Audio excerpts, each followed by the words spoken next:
Ich bin hier in Medjugorje vor der Kirche, vor der Jakobuskirche. Ja? Und ich bin mit Philipp, Philipp. Woher kommst du, Philipp? ich komme aus Graz in Österreich. Wann hast du das erste Mal von Medjugorje gehört, Philipp? In deinem Leben? Zum ersten Mal, da war ich schon klein, also noch ein kleiner Junge, da war ich mit den Eltern in Medjugorje, Aha. dann lange Zeit nichts und dann erst zu meiner Firmung wieder. Wow. Und als du das erste Mal hier warst, wie hast du dich gefühlt als kleines Kind oder kleiner Junge hier zu sein? Es war, ich kann mich noch erinnern, ein sehr besonderer Moment bzw. Momente, die ich da erlebt habe. Und ich habe mich damals entschieden, jedes Jahr mit dieser Firmengruppe mitzufahren. Beim ersten Mal als Firmling und dann als Aufpasser. Und was hast du erfahren? Warum bist du immer wieder gekommen? Es war eine Erfahrung, die man sehr schwer beschreiben kann. Ich habe hier einen ganz besonderen Frieden verspürt, den ich vorher nirgends anders verspürt habe. Und das hat mich auch immer wieder hergezogen. Und diese Ruhe und diese Kraft, die ich hier geschöpft habe, habe ich noch nie vorher woanders erlebt oder überhaupt erlebt. Unglaublich. Und gibt es besondere Orte hier in Medjugorje, die du magst? Für mich gibt es schon besondere Orte, zum Beispiel die Jesus-Statue. Vorne, da gehe ich gern hin und verbringe eine Zeit in der Stille. Und dann gehe ich auch gern hier zu der Statue, wo die Mutter Gottes ist, und verbringe auch gerne Zeit in der Stille mit der Mama. Ja? Aha, mit der Genau. Mama auch, ja? Genau, Unserer spirituellen Mutter. genau, Und du betest Rosenkranz? genau, ich bete Rosenkranz. Warum? Der Rosenkranz hat in meinem Leben, also dieses Gebet, schon viel verändert und viele Bitten wurden erhört. Und auf eine ganz, ich weiß nicht, welches Wort ich jetzt verwenden muss, aber eine ganz besondere Art und Weise. Also wo man sich im Nachhinein denkt, boah, das kann kein Zufall gewesen sein, da müssen andere Kräfte im Spiel gewesen Göttliche sein. Fügung und Genau. Wow, Also unglaublich. ganz besondere. Aha. Und dann, viele Leute haben Angst, zur Beichte zu gehen, denken, ich muss da in dieses dunkle Kabäuschen reingehen, als ist da der Priester hinter diesem komischen, wie sagt man, Alabaster oder ich weiß nicht, wie das nennt, dass man nicht sieht, das Gesicht sieht und so Ja. weiter. Oh Gott, und was denkt er dann von mir und so. Was Genau. würdest du denen sagen? Was ist die Schönheit der Beichte und was Also- ist der Effekt von der Beichte? Müssen sie Angst haben, die Leute? Ja, also ich kann die Leute verstehen, die Angst haben. Ich hatte auch früher Angst, dass ich mich damit befasst habe, okay, ich muss gewisse Dinge beichten. Und ich habe die Erfahrung gemacht, eben, dass es mir nach der Beichte viel besser geht. Und dann habe ich gewusst, welchen Wert die Beichte hat.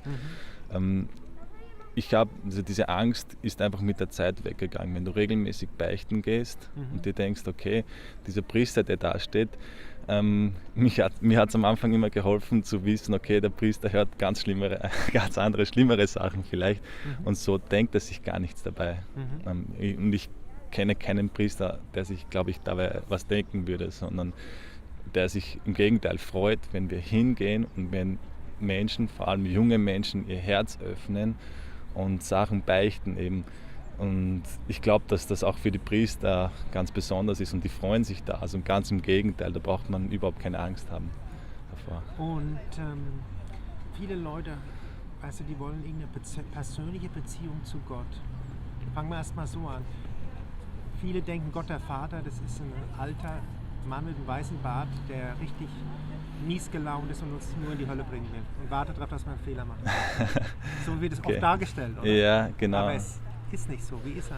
Nein, also ist meine deine Erfahrung? persönliche Erfahrung mit Gott Vater ist die, dass Gott Vater ein liebender Vater ist.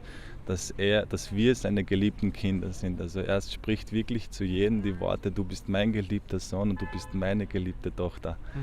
Und wenn man sich diese Worte wirklich, wenn man diese Worte in sein Herz lässt, dann verändert das. Mein Leben hat das verändert.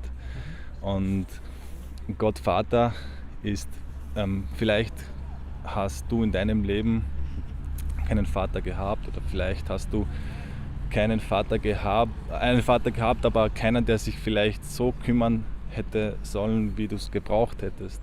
Und da kommt Gott Vater ins Spiel. Also er ist der vollkommene Vater, der wirklich dir alles gibt, was du brauchst. Wie würdest du das beschreiben? Das hört sich so ein bisschen theoretisch an. Wie war das in deinem Leben? Wie hast du gespürt, dass der dich liebt, dass der da ist, ein lebendiger Gott ist, wie wir sagen? Wie würdest du das beschreiben, irgendwie in der Erfahrungswelt? Oder Was ist bei dir? Wie war das erfahrbar für dich? In meinem Leben war das so erfahrbar. Also, ich hatte eine schwierige Zeit und ich habe ein Buch gelesen. Dieses Buch heißt Männer sind anders, auf Englisch Be a Man, von einem Priester geschrieben, Larry Richards. Wie heißt der Priester? Larry Richards aus Amerika. Und er hat mir eben diese Übung, er hat diese Übung in diesem Buch geschrieben. Also man soll sich einfach einmal hinsetzen und einfach diese Worte wiederholen. Du bist mein geliebter Sohn, beziehungsweise du bist meine geliebte Tochter. Und diese Worte wirklich in dein Herz reinzulassen. Und du wirst dann merken, ich habe es gemerkt, dass ich auf einmal so eine Liebe verspüre, die du vielleicht vorher nie gespürt hast. Und du merkst, okay, es ist irgendwas ganz Besonderes. Du kannst es nicht beschreiben, du kannst es nicht irgendjemandem jetzt zeigen, schau her, schau, was da abgeht, sondern du musst wirklich diese Erfahrung persönlich selber machen. Und diese Erfahrung wünsche ich jedem. Und du wirst sehen, dass sich danach dein Leben verändert. Also wenn du aus dieser Identität lebst, du bist das geliebte Kind von Gott, du bist der geliebte Sohn, wie es in meinem Fall war, von Gott, dann gehst du ganz anders in die Welt raus. Und so war es bei mir. Wunderschön, wunderschön.